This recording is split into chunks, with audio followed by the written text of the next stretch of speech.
Kalau di dalam hukum, saya kebetulan juga sarjana hukum ya. Sarjana hukum, di dalam hukum dikatakan dubio pro reo. Kalau kita ragu, kita harus membebaskan orang. Jadi jangan menghukum orang atas dasar keraguan. Kalau pasti baru dihukum gitu loh. Sesuatu yang sudah dibuktikan aja, misalnya kasus Sengkon dan Karta, ternyata kan salah.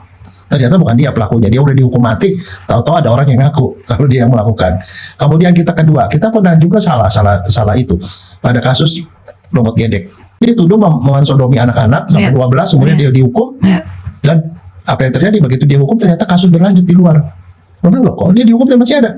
Habis itu ternyata ada tersangka lain, namanya Baikuni, yang diadili ternyata dia itu yang tadinya menjadi saksi yang memberatkan pada si robot gedek, ternyata dia bilang ternyata dia pelakunya.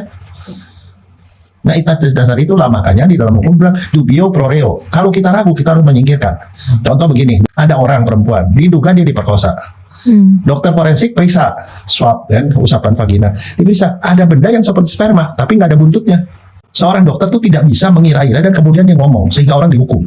Karena secara hukum dikatakan lebih baik 1000 orang jahat berkeliaran di luar daripada 1 orang tidak bersalah masuk pengadilan, di penjara. Itu prinsipnya. Dokter tuh hanya ngomong sesuatu yang dia yakini. Kalau nggak yakin nggak bisa. Dan dalam hal kasus ini, saya bukan yakin banget bahwa karena tiosianat tidak ada. Oke, cyanida bisa nggak ada, tapi tiosianat harus ada. Karena dia masuk ke badan, pasti dipecah jadi tiosianat. Tiosianat harus ada.